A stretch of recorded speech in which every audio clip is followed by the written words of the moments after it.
ನಮಾಮಿ ಶಂಕರ ಸದಾಶಿವಸಮಾರಂಭಂ ಶಂಕರಾಚಾರ್ಯ ಮಧ್ಯಮಾಂ ಅಸ್ಮದಾಚಾರ್ಯ ಪರ್ಯಂತಂ ವಂದೇ ಗುರು ಪರಂಪರಾ.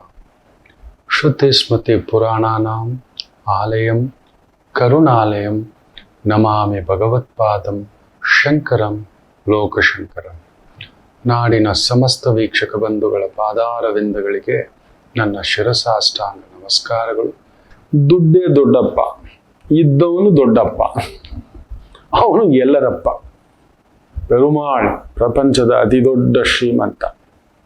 ಶಿವಯ್ಯ ನೋಡಿ, ಶಿವಯ್ಯ ಇದ್ದರೂ ಎಲ್ಲವನ್ನ ತೆಗೆದು ಒಬ್ಬನ್ ಕೊಟ್ಬಿಟ್ಟಿದ್ದಾನೆ. ನೀನೇ ದುಡ್ಡಿನ ಅಧಿಪತಿ, ಹೋಗ ನೋಡ್ಕೊಳ್ಳೋ ಅಂತ. ಅವನು ನಿತ್ಯ ಬಂದು ಜಗತ್ತಿನ ಇಡೀ ವಿಶ್ವದ ಸಂಪತ್ತಿಗೆ ಒಡೆಯ. ಬೆಳಿಗ್ಗೆ ಬ್ರಾಹ್ಮಿ ಮುಹೂರ್ತಕ್ಕೆ ಹಿಂಗ್ ಬಂದು ನಿಂತಿರ್ತಾನಂತೆ. ಶಿವಯ್ಯನ ಹತ್ರ ಏನಾದ್ರೂ ಒಂದು ಸೇವೆ ಮಾಡೋಣವಾ ಅನ್ನತಕ್ಕಂಥದ್ದು. ಅಂತ ಒಂದು ಕುಬೇರ. ನೆನಪಿಟ್ಟುಕೊಳ್ಳಿ, ಶಿವಯ್ಯನ ಮುಂದುಗಡೆ ದಾಸಯ್ಯನಾಗಿ ನಿಂತಿರ್ತಾನೆ. ಇಡೀ ವಿಶ್ವದ ಬ್ರಹ್ಮಾಂಡದ ಸಂಪತ್ತಿಗೆ ಒಡೆ. ಅವನ ಹತ್ರನೇ ಸಾಲ ತಗೊಂಡಿರೋದು ನನ್ನ ವಿಷ್ಣು ಕೂಡ. ನೆನಪಿಟ್ಕೊಳ್ಳಿ, ಮದುವೆಗೆ ಶ್ರೀನಿವಾಸ ವರದನ್, ವರಗಳಲ್ಲಿಯೇ ಅತ್ಯಂತ ಹೆಚ್ಚು ಶ್ರೇಷ್ಠ ವರ ಕೊಡುವ ವರಪುರುಷ ವರದರಾಜ ಪೆರುಮಾಳ್. ಪೆರುಮಾಳ್ ದೊಡ್ಡಯ್ಯಪ್ಪ. ತಿರುಪತಿಲಿ ಇಲ್ಲದಷ್ಟು ದುಡ್ಡ ನೋಡಿ. ಅಂತ ಒಂದು ಕುಬೇರ ರಾಶಿ. ಇವ್ರ ಹತ್ರ ದುಡ್ಡಿಲ್ಲ ಅಂದ್ರೆ ನಾವು ನಂಬಲ್ಲ.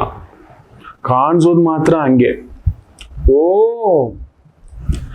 ಎಲ್ಲಾದ್ರೂ ನಿಜ ಹೇಳ್ತಾನೆ, ಇವ್ರ ಹತ್ರ ದುಡ್ಡು ಇರುತ್ತೆ. ನನಗೆ ಗೊತ್ತಿರೋ ಹಾಗೆ ಇವರು ಸಾಲ ಮಾಡಲ್ಲ, ಸಾಲ ಕೊಡಲ್ಲ. Very rare species. ಅಲ್ಲೆಲ್ಲ ಕಮಿಟ್ಮೆಂಟ್ಗಳಿರುತ್ತೆ. ಕಮಿಟ್ಮೆಂಟ್ಗೋಸ್ಕರ ಒಂದಷ್ಟು ಅಂತ ಮಾಡ್ಕೋತಾರೆ ವಿನಃ ಅಳತೆಗೆ ಮೀರಿದ ಸಾಲ, ಅಳತೆಗೆ ಮೀರಿದ ಬದುಕು. ಕೆಲವು ಇವ್ರು ನೋಡಿ, ಇವ್ರು ಈ ಜನರೇಷನ್ 24-25 ಮದುವೆ ಆಯ್ತಾ, ಆಗ್ಲೇ ಫ್ಲಾಟ್ ತಗೊಂಡ್ಬಿಡ್ಬೇಕು, ಆಗ್ಲೇ ಕಾರ್ ತಗೊಂಡ್ಬಿಡ್ಬೇಕು. ಸಾಲ ಮಾಡೋದ್ರು ಸರಿ. ಹುಡುಗಿಗೆ 50,000, ಹುಡುಗನ್ಗೆ 80,000 ಸಂಬಳ ಅಂದ್ರೆ 1 ಕೋಟಿ ಮನೆ, 20 ಲಕ್ಷದ ಕಾರು ರೆಡಿ ಇಟ್ಕೊಂಡ್ಬಿಟ್ಟಿರ್ತಾರೆ. ಸಾಲದ ತೂಗು ವ್ಯಕ್ತಿ. ಸತ್ಯವಾಗ್ಲೂ ಹೇಳ್ತಾನೆ, ಈ ರಾಶಿಯವರು ಸಾಲ ಮಾಡೋದಕ್ಕೆ 100 ಬಾರಿ ಯೋಚಿಸ್ತಾರೆ. ಸಾಲ ಮಾಡ್ತಾರೆ, ಇಲ್ಲ ಅಂತಲ್ಲ. ಇವ್ರು 1 ಕೋಟಿ ರೂಪಾಯಿ ಬರುತ್ತೆ ಅಂದ್ರೆ ಇವ್ರು ಸಾಲ ಮಾಡೋದು ಎಷ್ಟು ಗೊತ್ತಾ? 3 ಲಕ್ಷ ರೂಪಾಯಿ. ತಾಕತ್ ನಾನು ತೀರಿಸ್ಕೊತೀನ. 1 ಕೋಟಿ ರೂಪಾಯಿ ಆದಾಯ ಬರ್ತದೆ, ನಾನು 3 ಲಕ್ಷ ಇಲ್ಲ 5 ಲಕ್ಷದ ಮೇಲೆ ಸುಮ್ನಿರಪ್ಪ ನೀನ್ ಹೇಳ್ತೀಯ ಮಳೆಗಾಲ ಹಿಂಗೆ ಇರುತ್ತೆ ಅನ್ನೋದಲ್ಲ. ಪ್ರತಿ ಹೆಜ್ಜೆಯು 10 ಹೆಜ್ಜೆ ಅಲ್ಲ, 100 ಹೆಜ್ಜೆ ಆಲೋಚಿಸಿ ಹೆಜ್ಜೆ ಇಡತಕ್ಕಂಥ ವ್ಯಕ್ತಿಗಳು. ಇವರು ನಿಮ್ ಜೊತೆಲಿದ್ರೆ an art of saving money will ಬೋಧವೇ. ಈ ಕನ್ಯಾ ರಾಶಿ ಟಾಪ್ 3 ನಲ್ಲಿ ಇದ್ದಾರೆ. ಸೆಕೆಂಡ್ ಪ್ಲೇಸ್ ಅಲ್ಲಿ ಮಿಥುನ ಅನ್ನಲ್ಲ, ಬಟ್ ಈ ಟಾಪ್ ನಂಬರ್ 1 ರಾಶಿ ಇದಾನಲ್ವಾ, ಇವನ್ ಜೊತೆಲಿ ಇದ್ರೆ ಇವನು ಹತ್ರ ಭೂಮಿನೂ ಇರುತ್ತೆ, ಸ್ವಲ್ಪ ವರಮಾನನೂ ಇರುತ್ತೆ, ಸ್ವಲ್ಪ ಬಂಗಾರನೂ ಇರುತ್ತೆ, ಗುಪ್ತ ನಿಧಿನೇ ಎತ್ತಿಟ್ಟಿರ್ತಾನೆ. ನೆನ್ಪಿಟ್ಕೊಳ್ಳಿ, ಇವ್ರ ಹತ್ರ ನೀವು ಕಲಿಬಹುದು ಲಾಂಗೆಸ್ಟ್ ಸೇವಿಂಗ್ಸ್ ಹೆಂಗೆ ಅಂತ. ಇವ್ರು ಟ್ರೇಡರ್ಸೇ ಅಲ್ಲ. ದಿಢೀರ್ ದುಡ್ಡು ಹೋಗೋದೇಲೇ, ಸುಮ್ಮನಿರಪ್ಪ, ದಿಢೀರ್ ಲಾಭ ಬರುತ್ತೆ. ಇವ್ರು ಏನಾದ್ರೂ ಒಂದು ಯೋಜನೆ ರೂಪಿಸಿ ಫೇಲ್ ಆಗಿರ್ತಾರೆ ಅಂದ್ರೆ ಇವ್ರು ಸುತ್ತಮುತ್ತಲು ಇವರಿಂದವೇನಾ, ಇವರು ಕರೆಕ್ಟ್ ಆಗಿ ಇವ್ರಿಗೊಂದು ಟೀಮ್ ಸಿಕ್ಬಿಟ್ರೆ, ಕರೆಕ್ಟ್ ಆದ ವರ್ಕರ್ಸ್ ಇಲ್ಲ ಅದನ್ನ ಎಕ್ಸಿಕ್ಯೂಟ್ ಮಾಡ್ತಕ್ಕಂಥ ಟೀಮ್ ಸಿಕ್ಬಿಟ್ರೆ ಇವರು ಬೀಳೋ ಮಾತೇ ಇಲ್ಲ. ವಯಸ್ಸು 90 ಆದ್ರೂ ದುಡ್ಡು ಅನ್ನೋದು ಇವರಿಗೆ ಸಲ್ಯೂಟ್ ಹೊಡೆಯುತ್ತೆ. ದುಡ್ಡಿಗೆ ಮರ್ಯಾದೆ ಕೊಡೋದ ವ್ಯಕ್ತಿಗಳು ಅಂದ್ರೆ ಇವರೇನೆ. ಹೋಗಲು ನೀನು ದುಡ್ಕೊಳ್ಳೋದು ನನಗೆ ಗೊತ್ತು. ಎಲ್ಲಿದ್ದರೂ ದುಡಿಯುತ್ತಾರೆ. ಕಸದಿಂದಲೂ ರಸ ತೆಗೆಯುವ. ಬರೀ 20-25 ಜನ ಇಟ್ಕೊಂಡು ಪ್ರೈಮ್ ಮಿನಿಸ್ಟರ್ ಕೂಡ ಆಗ್ಬಾರ್ದು. ಗೊತ್ತಾಗ್ಬಿಟ್ಟಿದೆ ಅಲ್ವಾ? ಕುಂಭರಾಶಿ. ನೀವು ಪಕ್ಕದಲ್ಲಿ ಕುಂಭರಾಶಿನ ಇಟ್ಕೊಂಡು ನೋಡಿ. ಕುಂಭರಾಶಿಯವ್ರ ಮನೆಗೆ ನೀವು ಹೋಗಿ ನೋಡೋಣ. ಎಮರ್ಜೆನ್ಸಿ ಅಂತೇಳಿ ಟಕ್ ಅಂತ ದುಡ್ಡು ಎತ್ಕೊ ಬರ್ತಾರ. ನೀವೊಂದು 5,000 ಅಂದ್ರೆ 500 ರೂಪಾಯಿ ಆದ್ರೂ ಎತ್ಕೊ ಬಂದು ಕೊಡುತ್ತಾರೆ. ಅವ್ರ ಹತ್ರ ದುಡ್ಡಿಲ್ಲ ಅಂದ್ರೆ ನಂಬಲೇಬೇಡಿ, ಇಟ್ಟಿರ್ತಾರೆ. Safety mans, most safety man. Risk ತೆಗೆದೇ ಕೊಳ್ಳದೆ ಭದ್ರತೆ. ಸದಾ ಆದಾಯ ಹೆಂಗ್ ಬರಬೇಕು ಅಂತ ಪ್ಲಾನ್, ಆದಾಯ ಇವ್ರಿಗಿದ್ದೇ ಇರುತ್ತೆ ಮಕ್ಕಳ, ಲಕ್ಷ್ಮೀ ಪುತ್ರರು. ಹೌದು, ಇವರಿಲ್ಲ ಜಗತ್ತೇ ಇಲ್ಲ. ಕಾಲಚಕ್ರದಲ್ಲಿ ಲಾಭದ ಮನೆ ಅಂದ್ರೇನೆ ಕುಂಭ. ಲಾಭವಿಲ್ಲದ್ದು ಇವರಿಲ್ಲ. ಇವರು ಒಂದು ಲಾಭ ಅಂತ ಇರ್ತಾರೆ. ಏನಾದ್ರೂ ಒಂದು ತೆಂಗಿನ ಗಿಡ ಇದ್ರು ಕೂಡ ಸಂಧಿಯಲ್ಲಿ ಸಮಾರಾಧನೆ ಅಂತ ಹೇಳ್ತೀವಲ್ಲ, ಇವ್ರ ಸೈಕಲ್ ಗ್ಯಾಪ್ ಅಲ್ಲಿ ಕೂಡ ಇವರು ದುಡಿದುಕೊಳ್ಳಬಲ್ಲರು. ಇವ್ರು ಕೈ ಚಾಚೋ ಮಾತಿಲ್ಲ. ಅಯ್ಯೋ, ಕೈ ಚಾಚುವುದು ಅಪರೂಪದಲ್ಲೊಂದು ಅಪರೂಪ. ಕೊಡೋ ಕೈ ಇವರು, ಅದಕ್ಕೆ ದೇವರು ಇವರು ಕೊಡ್ತಲೇ ಇರ್ತಾನೆ. ಅದು ಅಂತ ಶಕ್ತಿ. ನಾನು ನೋಡಿದ ಮಹಾಕಾಳಿ ಶಕ್ತಿ ಕಾಳಿಯೇ ಇವರಿಗೆ ವರಪ್ರಸಾದ. ಕಾಳಿಯ ಗಂಡ ಯಾರು? ಶಿವ. ಕಾಳಿಯ ಅಣ್ಣನ ಯಾರು? ವಿಷ್ಣು. ಬಂದಾಯ್ತಲ್ಲ. ಅಂತ ಒಂದು ಕುಬೇರ ಕೂಡ ನಿಂತಿರ್ತಾನೆ ಸೇವೆಗೆ ಅನ್ನಲ್ಲ, ಈ ಕುಂಭವೇ. ಇವರಷ್ಟು ಆ ದೀರ್ಘಗಾಮಿ, ದೂರಗಾಮಿ ಆಲೋಚನೆ. ಹೌದು ಅಲ್ವೋ ಹೇಳಿ, ನಿಮ್ಮ ಹತ್ರ ದುಡ್ಡಿಲ್ಲ, ಪರ್ಸಲ್ಲಿ ಒಂದು 500 ರೂಪಾಯಿ ಆದ್ರು ಎಲ್ಲಾದ್ರೂ ಒಂದು ಇಟ್ಟೇ ಇರ್ತಾರೆ ಯಾವುದಾದರೂ ರೂಪದಲ್ಲಿ. ತಮಾಷೆ ಏನಂದ್ರೆ ಇವರು ಬೆಳ್ಳಿ ವಸ್ತುಗಳನ್ನ ಹೆಚ್ಚಾಗಿ ಇಟ್ಕೊಂಡಿರಲ್ಲ. ಇಟ್ಕೊಂಡ್ರೆ ಬಂಗಾರ, ಇಲ್ಲ ಪ್ರಾಪರ್ಟಿ, ಒಂದ್ ಸ್ವಲ್ಪ ಜಮೀನು, ಒಂದ್ ಸ್ವಲ್ಪ ಸೇವಿಂಗ್ಸು, ಒಂದ್ ಸ್ವಲ್ಪ ಫಿಕ್ಸ್ಡ್ ಡೆಪಾಸಿಟ್. ಆಮೇಲೆ ತಮಾಷೆ ಗೊತ್ತಾ, ಮಕ್ಕಳ ಮೇಲೆ ಇನ್ವೆಸ್ಟ್ ಮಾಡ್ತಾರೆ. ಬುದ್ಧಿವಂತ ಮಕ್ಕಳಿದ್ದಾರೆ, ವಿದ್ಯಾವಂತ ಮಕ್ಕಳಿದ್ದಾರೆ, ಅವ್ರ ಮೇಲೆ ಇನ್ವೆಸ್ಟ್. ಬುದ್ಧಿವಂತ ವರ್ಕರ್ಸ್ ಇದ್ದಾರೆ, ಅವ್ರ ಮೇಲೆ ಹಾಕ್ತಾರೆ. ದೇ ಬಿಲ್ಡ್ಸ್ ದಮ್. ಅವರೇ ಆಸ್ತಿ. ದುಡ್ಡು ಅನ್ನೋದು ಇವ್ರ ಹತ್ರ ನಿಮ್ಗೆ ಫಿಸಿಕಲ್ ಆಗಿ ಕಾಣಿಸಲ್ಲ, ಬಟ್ ಇವ್ರ ಸುತ್ತಲೂ ಇರ್ತಾರಲ್ವಾ.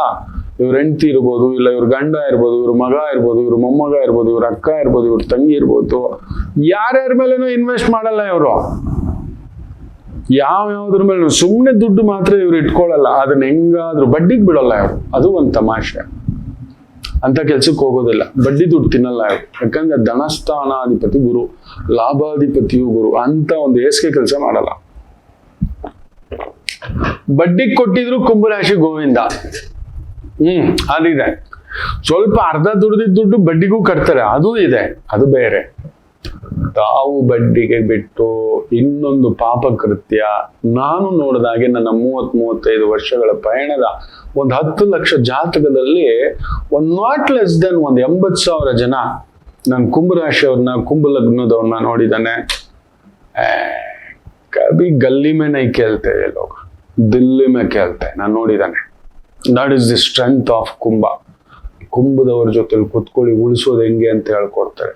ವಯಸ್ಸಾದ ಕಾಲದಲ್ಲಿ ಕುತ್ಕೊಂಡು ಹೆಂಗ್ ತಿನ್ನೋದು, ಆರೋಗ್ಯನ ಕಾಪಾಡ್ಕೊಳ್ಳೋದು ಹೆಂಗೆ, ಇವ್ರಿಗೆ ಗೊತ್ತಿಲ್ಲೋದಿಲ್ಲ. ಊಟ ಬಲ್ಲವನಿಗೆ ರೋಗವಿಲ್ಲ ಅಂತೀವಲ್ಲ, ಕುಂಭರಾಶಿಯವ್ರಿಗೆ ರೋಗ ಕಮ್ಮಿ. ಸ್ವಲ್ಪ ಕಫ ಗಿಫ ಆಗಬಹುದು ಅಷ್ಟೇ. ತಮ್ಮ ದೇಹನ ಕಾಪಾಡ್ಕೊಳ್ಳೋದು, ತಮ್ಮ ಆಲೋಚನೆಗಳನ್ನ ಕಾಪಾಡ್ಕೊಳ್ಳೋದು. ಮೂರ್ಖರ ಜೊತೆಲಿ ನಿಂತ್ಕೊಳ್ಳಲ್ಲ, ಬೆಟ್ಟಿಂಗ್ ಜೊತೆಲಿ ಆಡೋರ್ ಜೊತೆಲಿ ಕುತ್ಕೊಳ್ಳಲ್ಲ. ಸೇವ್ ಲಿಟಲ್ ಬಿಟ್ ಮನೆ ಅವ್ರ ಹತ್ರ ಇರುತ್ತೆ. ತಮ್ಮನ್ ಕಾಪಾಡ್ಕೊಳ್ಳೋದ್ರಲ್ಲಿ ಎಕ್ಸ್ಪರ್ಟ್. ಫಸ್ಟ್ ನಾನ್ ಚೆನ್ನಾಗಿದ್ರೆ ಲೋಕ. ಸೊ ತನ್ನ ಹತ್ರ ಸ್ವಲ್ಪ ದುಡ್ಡು ಇಟ್ಟಿರ್ತಾರೆ, ಇಟ್ಕೊಂಡಿರ್ತಾರೆ. ಇರುತ್ತೆ, ಖಜಾನೆ ಇರುತ್ತೆ, ಗುಪ್ತ ನಿಧಿಯೂ ಇರುತ್ತೆ, ಬಚ್ಚಿಟ್ಟಿರ್ತಾರೆ, ಅದು ಮಾಡಿರ್ತಾರೆ, ನಿಮಗ್ ಗೊತ್ತಿಲ್ಲ. ಅವರು ಬಚ್ಚಿಟ್ಟಿರ್ತಾರೆ, ದುಡ್ಡನ್ನು ಎತ್ತಿಟ್ಟಿರ್ತಾರೆ. ಅದನ್ನ ನಾವು ಬಚ್ಚಿಟ್ಟಿರ್ತಾರೆ ಅಂತೀವಿ, ಅವ್ರು ಎತ್ತಿಟ್ಟಿರ್ತಾರೆ.